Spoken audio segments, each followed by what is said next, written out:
Hey everybody, how's it going? Dan Schinder here on Yes Shift with Steven Schinder. Also here on Yes Shift. In case you're new to the show.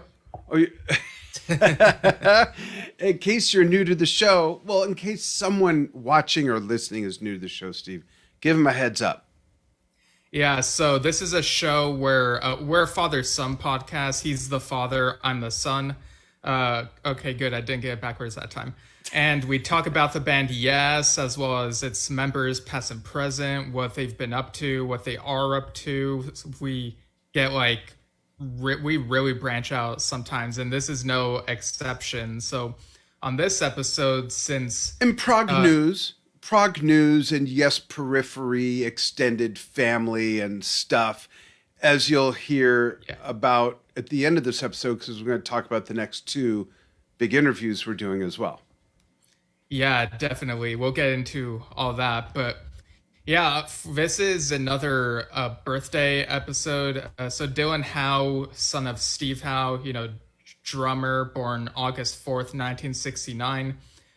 He was the drummer for, he helped out on the Yestival tour when they needed some aid because of what was going on with Alan, and sometimes he had them playing on stage at the same time. But he's also done a bunch of other stuff. So we're talking about surprisingly diverse. And I say surprisingly, Steve, because it's not surprised that he can do it, but surprisingly to me personally, because I didn't know about some of this first stuff we're going to show and talk about. And I was I have to admit, I felt my face twist into the shape of a question mark. And we'll get into that, everybody. Yeah, because I think with some of the people who've been in Yes or played with Yes, when we look at their other stuff, I feel like they at least are within the genre or something similar. Yeah, it's not that dissimilar to what we know them as. You're right. That's a good point. I think that's why this kind of caught me by surprise a little bit. Yeah. So, of course, Dylan has played on some of his father's stuff and with the Steve Howe Trio and stuff like that. But regarding his recent activities, the most recent thing he's been doing is touring with the Wilco Johnson band. And he's actually worked with Wilco Johnson for several years, I think as early as the 2010s, which is where this drum solo that we have is from. So I don't know if you want to play that. Yeah, let's do the drum solo, and then why don't you give just a little bit more info about the two gentlemen that he's playing with. But first, the drum solo. Sounds good.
quite a player.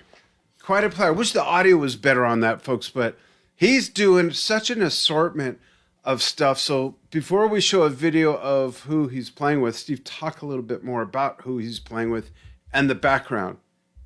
Right. But first off, I see a comment from Dave Watkinson, whom we've had on the show a couple of times before. He says, "Hi from little old England." Nice. Thank you, Yes. Dave. Yeah, glad you're watching, Dave. Cheers. Yeah, and so this band, Dylan's playing with Wilco Johnson and Norman Wyatt Roy, and basically they're all connected to the Blockheads. Norman's been in the band, and Wilco was in the band in the late 70s, and it wasn't until the recent announcement of the more recent tour that I remember first hearing about Wilco Johnson, and he's actually kind of a big deal. Like, he was the guitarist of Dr. Feelgood, and back in the late 70s. Yeah, he's 75, right? Yeah, and back in the late 70s, that was a huge thing for punk. And of course, the Blockheads are like punk and post-punk and maybe bits of other genres. But Dylan joined the band in the late 90s, I believe, and he was on 3 of their albums in the late 90s and early 2000s. Of the Blockheads? Yeah, the Blockheads. I didn't know that. Wow. Oh, you didn't? Huh. I don't think so. Wow, I didn't know that. That's why this came as even more of a surprise when I saw him playing what we're going to show next, and from what I know him of outside of the work with Yes. Right. And his dad. Right. So through working with the Blockheads is where all these associations came from, it seems. And eventually, he worked with Wilco Johnson himself, and, the 3 of them playing. And in the early 2010s, Wilco was talking about doing a project with Roger Daltrey from The Who, of course. And Dylan, I actually found like an interview from UK Music Reviews from several years ago, and it sounds like the project kind of stalled for a bit, and then all of a sudden it was happening quickly. And that album that they did, which was titled, I'm like blanking on it right now. Let me just look it up real quick. Okay, and so Wilco 70. Oh, it was called "Going Back Home," like the song, of course. Okay. Oh, okay. And for fun, Wilco's 75, Norman's 71, and Dylan, born in 69, is 6 years younger than me, 53. Yeah. So that was a huge deal working with Roger Daltrey. In this interview that I'm looking at, Dylan said, just playing with Roger Daltrey is amazing. When you hear his voice, you realize that this is the sound of a lot of people's adolescence. It is the sound of English music in a way. It's in his voice. It was a real thrill. So, and yeah, like, it's a huge deal. Like, yeah, Daltrey. Yeah, that's just amazing. I feel a little bit like a dum-dum because I didn't know this, but for those of you who didn't know it, you're not dum-dums. I should have known this. But let's show one of the songs. Can we do that? Yeah, this is that song "Going Back Home," the title track from that album that they did with Daltrey. Dig this, folks. And we're gonna play some of something completely different that Dylan is on as well. But when we do that, I'll have to talk over it because it's an official recording. We don't have a bootleg version or an audience shot video. So I'm gonna talk over it just so that hopefully the algorithm doesn't pick it up and mute it. But you'll hear the difference. But let's start with this, like Steven said. Wilco Johnson with Norman and Dylan with Going Back Home.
quite interesting if you know Dylan from the other side of his musical career.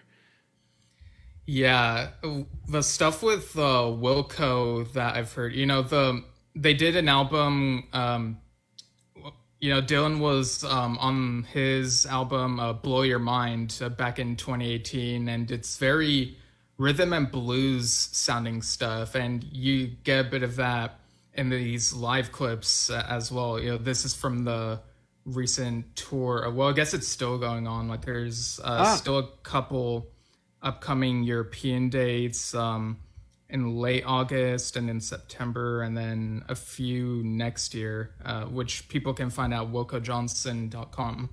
That one was in Glasgow, if I remember correctly. I believe so. It might have been. I'll make note of it in the show notes afterward.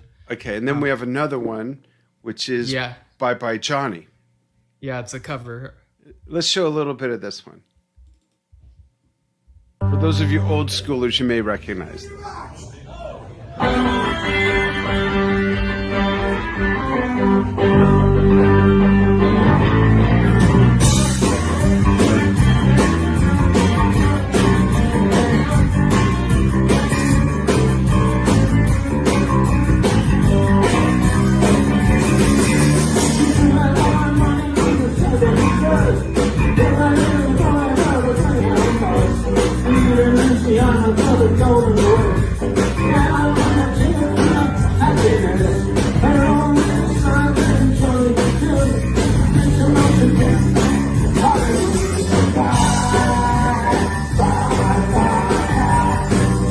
So what I'd like to do, just while that's fresh in everybody's head, is I'm going to talk over this next piece, and we're going to talk about this project as well. But let's see the difference between what you just heard and this here playing in the background.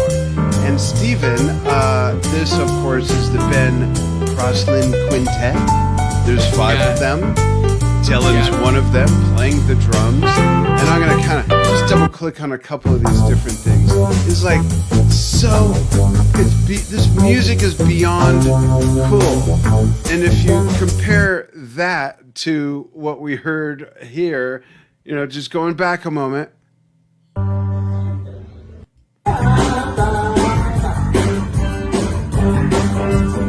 And then there's... At Fry's, we work with local farms right in our own backyard to bring you food that's... shine that. But you get the idea, right, folks? I mean, this is like... I love when any musician in any genres playing any instrument can play at completely ends of the spectrum when it comes to genres of music. And I see Dylan as that guy. I mean, from the Blockheads to that jazz project and other jazz stuff we've heard him do and stuff with his father as well. It's just amazing. Yeah, that Ben Crosland Quintet album, Soulway Stories, it came out last year, and even has Dylan Howe's name on the bottom of the cover, which is really nice. And didn't have that sized right when I brought it up. Sorry, folks. There you go.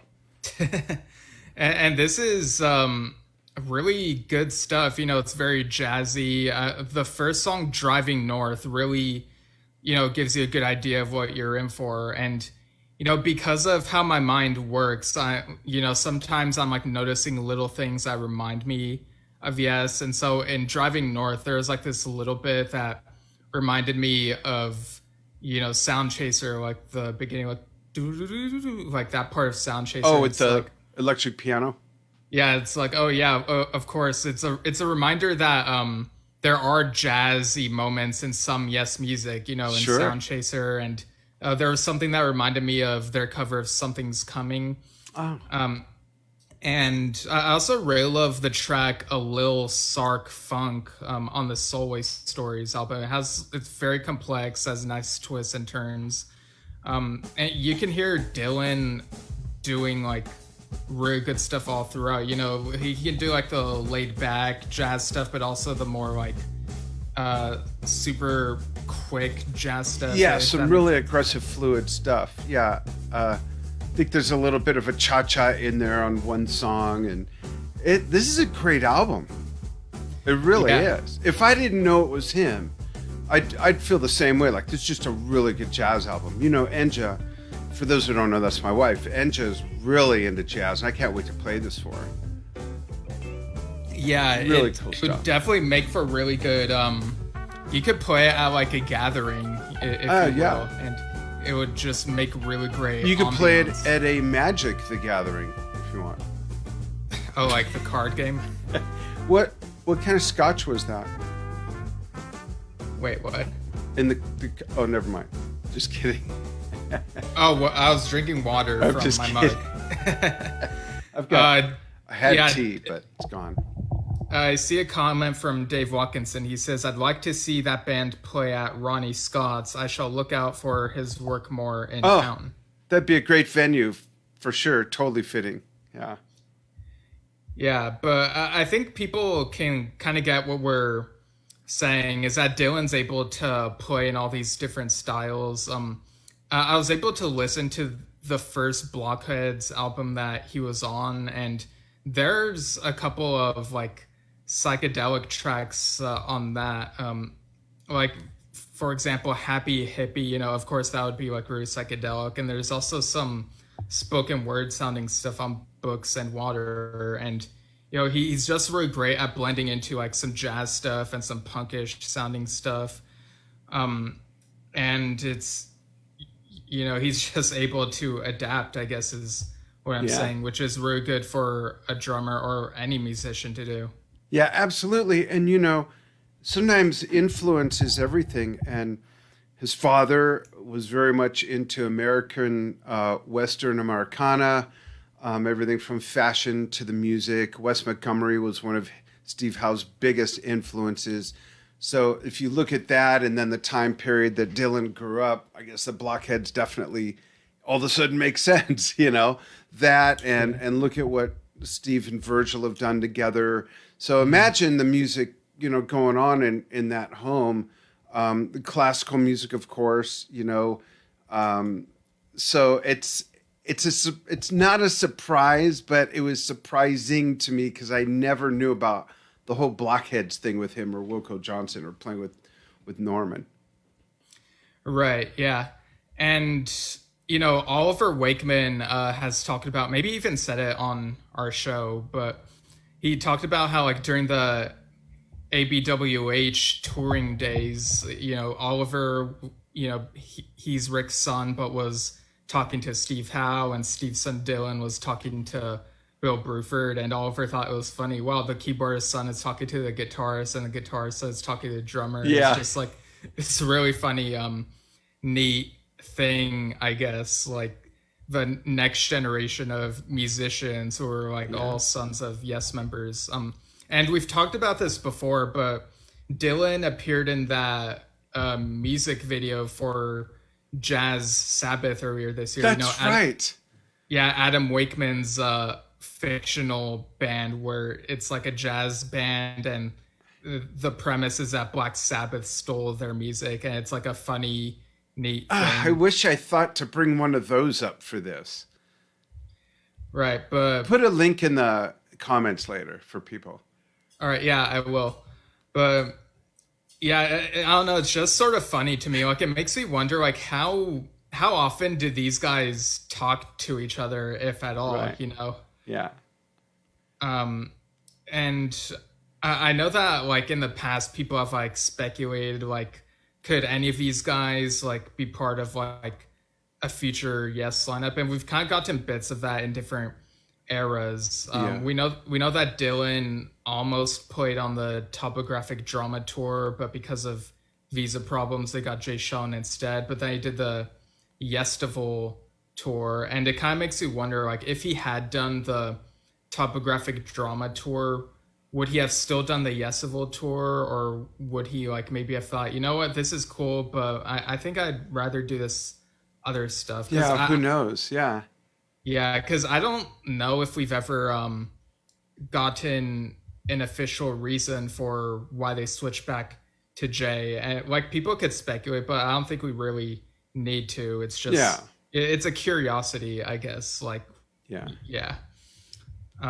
But that being said, it was really cool still being able to see that he played with the band back in, wow, it was 5 years ago now. That's scary.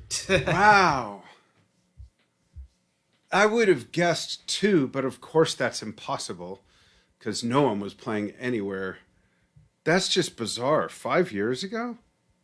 Yeah, and what's interesting is because of lockdown, I heard in this interview that his it didn't really change stuff that much for him since he was recording some stuff from home. But of course, I'm sure it was like nice to finally go out and play live again. Yeah, recently. everyone's loving it. Yeah.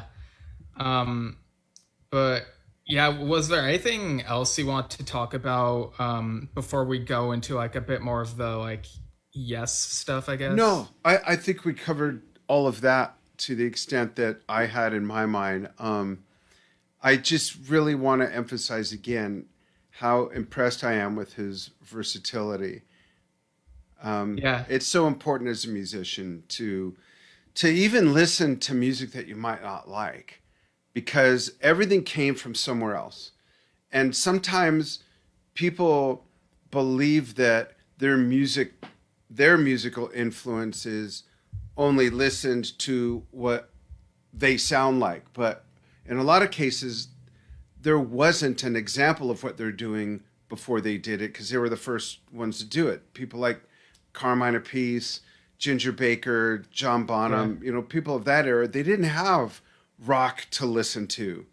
Their musical influences were big jazz players, Gene Krupa, Buddy Rich, all those people. So everything comes from somewhere else. And even if you listen to music from time to time that you don't necessarily are fond of, you may hear something that you go, wait, that sounds like what she's doing in that band, because maybe it is, because it came before, and you could just pick up some extra tools in your musical toolbox as a musician by doing that. And I've actually, one more thing, if I may. Yeah. I've actually fallen in love with music that in the 70s and 80s, when I was recording and touring and gigging, I think you know where this is going. Yeah. And producing, I would have been thrown out of the bands I was in if I was listening to what I'm going to mention. In fact, I showed up at rehearsal one time in this prog rock band, and I had cut my hair. I had long hair, and I cut my hair. And the bass player, Paul, opened the door, and then he slammed the door shut. And I was like, and he opened the door. He says, "What are you joining, Duran Duran?" That's a band I never would have listened to back then. The B-52s, Tears for Fears. I love those bands now, especially Tears for Fears and the B-52s. When we go on a road trip, Best of B-52s is the first CD in the rotation. So you can grow musically. Don't think that what you like now is, and it's okay if it is, where it begins and ends forever, but I've had kind of a fun journey, kind of somehow adapting a liking to some stuff that I didn't even give a chance when I was younger and didn't know shit.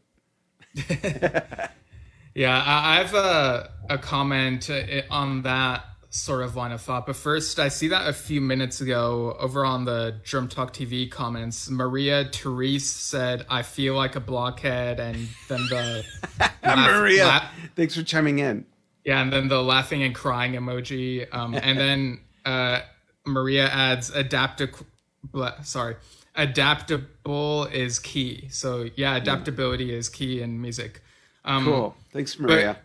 But yeah, you make a good point. Like, for example, jazz music is not something I often go out of my way to listen to, but whenever I do listen to it, I pretty much each time I'm like, oh, this sounds pretty good. And, back in college, I even went to a few jazz recitals to see like some of the talent, and it was like these were really great performances. I'm talking like stuff that makes you want to tap your feet like consistently type of thing.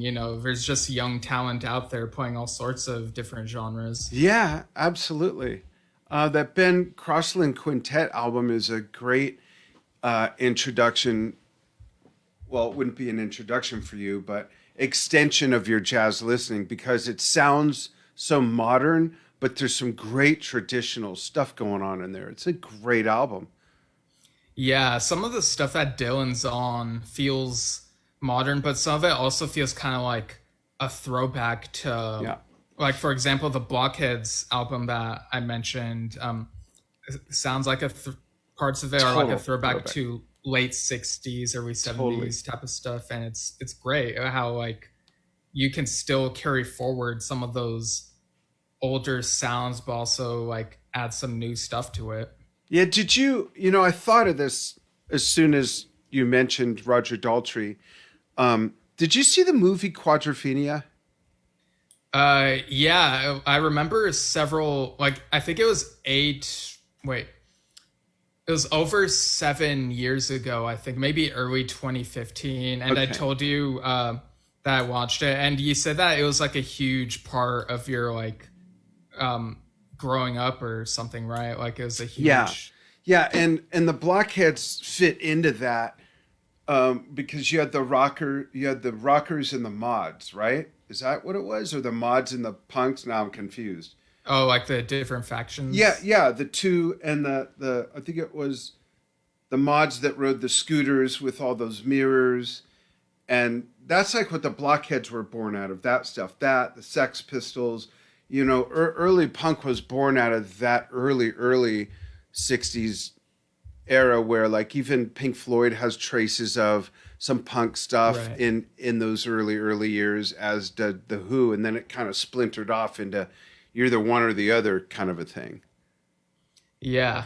I will admit that when I watched the movie, because, I had other frames of references for rock operas or those types of movies, and I was expecting it to be more like Tommy or The Wall, where the music is all throughout, but instead it felt closer to like a normal movie, like it's more of a life story. Yeah, it's like more of a drama, and the songs are like every now and then type of thing. So that kind of took me off guard because I really like hearing the music, so it was like I kind of wanted more of the music, but I can totally see how it could still have an effect on people.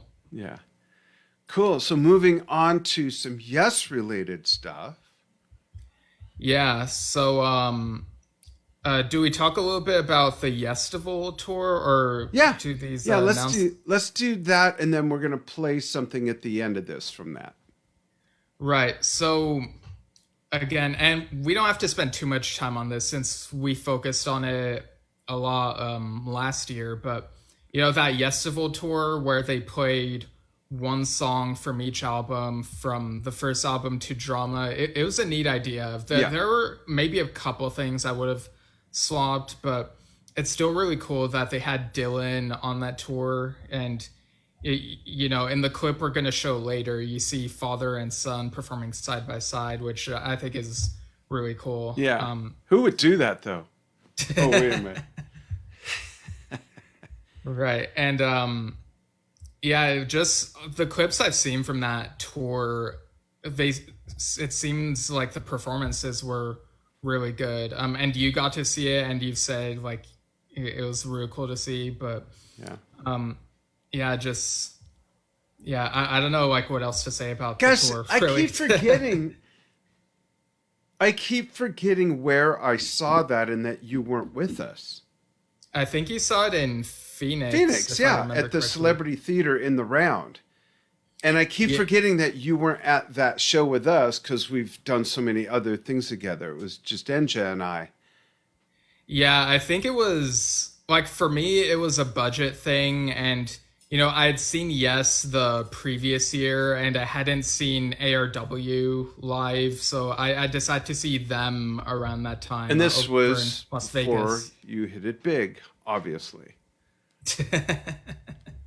Cool. Let's move on. Right. So I guess before we play a clip from that tour, we have a couple announcements that came up. So these are both related to Alan White. We've talked how, Play for Chris MiguelBase.com has had people send in submissions each year since Chris's passing, and this year it's like really playing for Chris and Alan because Alan White passed away a few months ago, and the deadline, which was July 31st, has been extended to August 31st, so people can send in play-alongs or like 30 to 90 seconds long. And I'm excited because I'm putting something really, I won't say great because that would be stupid to say, but it's interesting. I'm putting something very interesting together, and I gave Venja my ID and she loves it. So I kind of got the wife's stamp of approval, and you'll help me with some aspects of it, but I don't want to say what it is, folks, because I don't think anyone is going to do what I'm doing. Right. And this other announcement, which just came out yesterday from Apple Jam. This is Apple Jam's salute to Alan White, and I'm just going to read what it says here. It's a nice looking graphic, but it says, Apple Jam is thrilled to honor our good friend and drumming legend, Alan White. This heartfelt concert is about celebrating Alan's many recorded collaborations with the Beatles as solo artists, a unique and very special part of his musical history. This event is part of Newcastle Days Lake Boren Park, that's over in Washington, here in the States, on Saturday, September 10th, and starts at 5:30 p.m., ends at 7 p.m. And yeah, this is a real nice photo by Jerry and Lois Photography. And yeah, I'm really glad that they're doing this. And they're dedicating it to Gigi, which is wonderful. Oh, yeah, it says dedicated to Gigi White. So, yeah. And again, like, clever name. Like, the name Apple Jam makes you want apple-flavored jam, which I'm not really sure if I've had. I've had apple sauce, but I don't know if that's...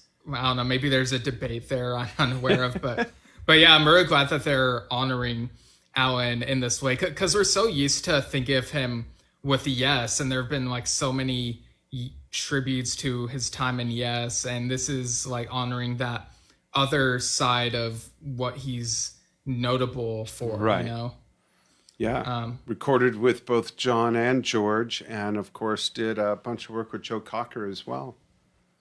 Yeah, so it's really great stuff. And they even over on the Alan White Facebook, they reshared something from the early 2000s where he's like in aircraft. It's like really with the Blue Angels. Yeah, it's really cool. Yeah. We can't say enough of like how great of a guy Alan was, and it's just people continuing to honor him is always a good thing. Yeah, absolutely. Great. Right. So should we close with this really neat piece? Yeah, but first we should announce what the interviews coming up. That's right. We've got some other stuff coming up. This is big news. First public announcement by us talking about it. We've started on air anyway. Yeah, we've started a post about it. In fact, I'm going to bring up a graphic real quick while we talk about it. Is it this one? Yeah, ready? Here we go. Steve, why don't you let them know what the heck this is all about? Right. So we've got 3 interviews coming up. This graphic alludes to 2 of them. Tomorrow, August 8th at 7 a.m. Pacific, that's 10 a.m. Eastern and 3 p.m. UK. We're interviewing Craig Blundell, who's the drummer for Steve Hackett. And forgive us if it's Blundell. We're not sure. Oh, okay. But it is Craig. Yeah, that's a good point. Yeah, I didn't even think of that. But we're going to be interviewing him, and it's going to be simulcast on Drum Talk TV and Yes Shift. So, yeah, that'll be tomorrow. And then he's a great drummer. We're going to show a solo that is just fantastic. And then this other guy from his backup band. Go ahead, Steve. Yeah, so on Tuesday, August 9th at 7 a.m. Pacific, so the same time, just different day, we're interviewing Steve Hackett on both pages. Steve Hackett. Yeah, he has a really cool first name there. This guy right last there, Steve Hackett, one of my favorite guitar players. And I truly believe that his guitar sound is as much of the Peter Gabriel era Genesis sound for the time because Steve joined the same time Phil Collins did. And for the rest of his Genesis career, except for the last two albums he did without Peter, that would be The Wind and Wuthering and Trigger the Tail in reverse order. If you take everything he was on with Peter Gabriel, my point is his guitar sound is as much of the Genesis sound as Peter Gabriel's voice was. Just like the Hammond T organ that Tony plays. And I just am so excited about this because I've always loved his playing. And years ago, when the album, maybe you can look it up real quick, Genesis Revisited came out. Hey, Rick Zaccaro, hope you're watching. My friend Rick worked at Capitol Records and gave me a pre-release promotional copy of it, and I was blown away. John Wetton on lead vocals. They're all Genesis covers, and John playing bass. Bill Bruford's on it. A bunch of just really great musicians. So for Steve to now be bringing that to life this far forward in time and presenting it in concert, I'm really excited about getting with him. He's musically meant so much to me. And The Seconds Out was the first Genesis album I ever bought and dove into. So yeah, really excited. I don't know if you can tell.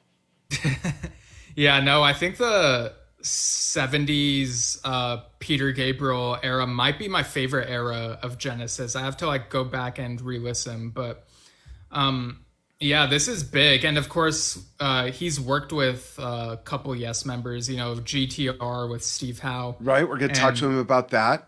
Yeah, and Squack It with Chris Squire 10 years ago. We'll talk about that as well. And his stint with the Bay City Rollers.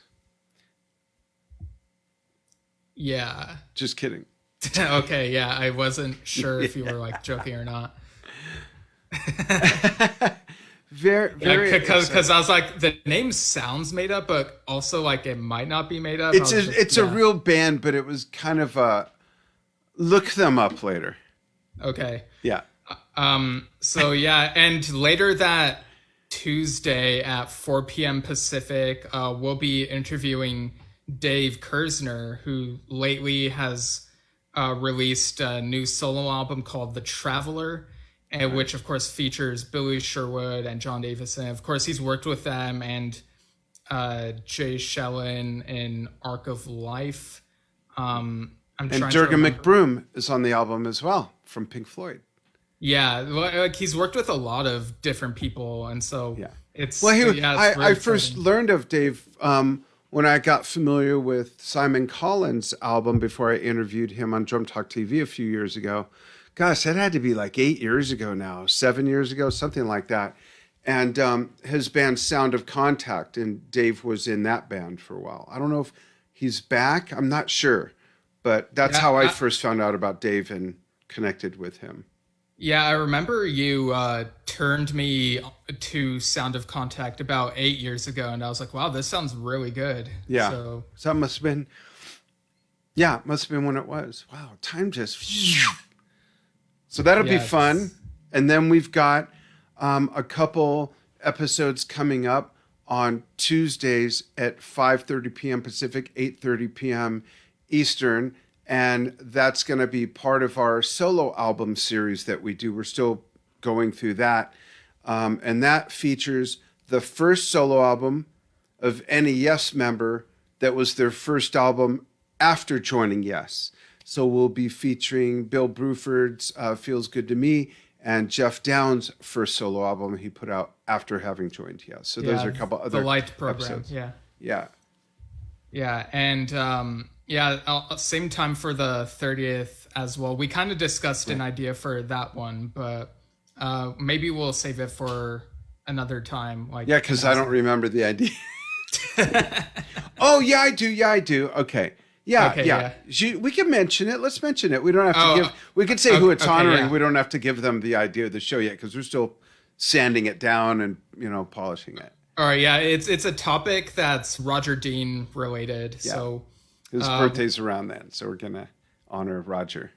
yeah, and I see a comment from Peter D'Amore who says, "Congrats and thanks for all these great shows and interviews, guys. Thanks for listening, Peter." Thank you very much. Yeah. And before we go to this song that we're going to show you the whole thing of, you can tune out, whatever you want to do. We're going to close with this. You can listen to us if you don't want to look at us. Well, you could just look away or, whatever. But what I'm getting at is we actually have a podcast channel on the Anchor.fm network, which we get distributed to about 6 or 8 of the biggest podcast platforms. So that's anchor.fm/YesShift. And you can find us if you're only listening there and don't know. We're on Facebook, where we broadcast all of these live first. And that's facebook.com/YesShift. One word, 2 S's. Remember the F. We inserted that shortly after we started this show. Another story. And then...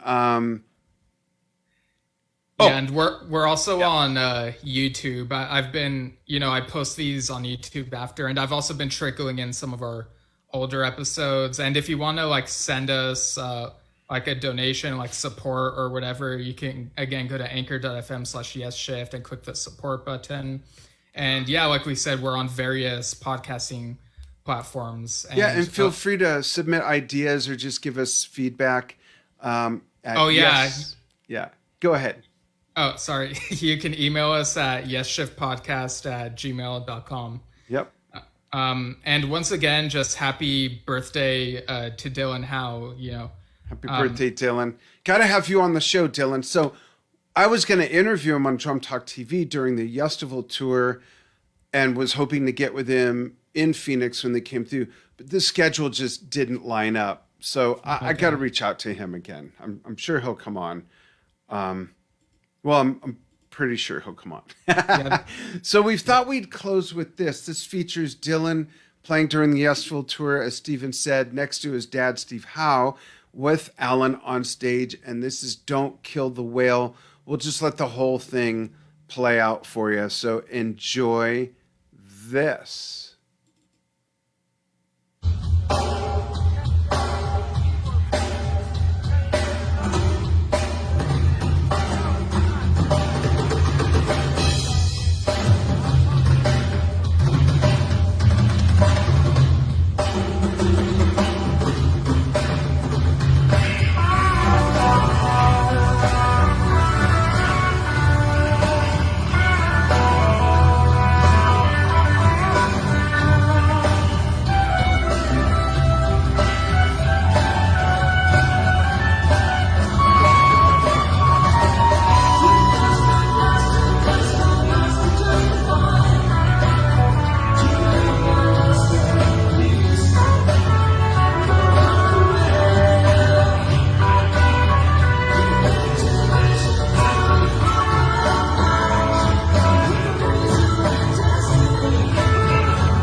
Thanks for joining us, folks. Thank you for following what we do on both Yes Shift and Drum Talk TV.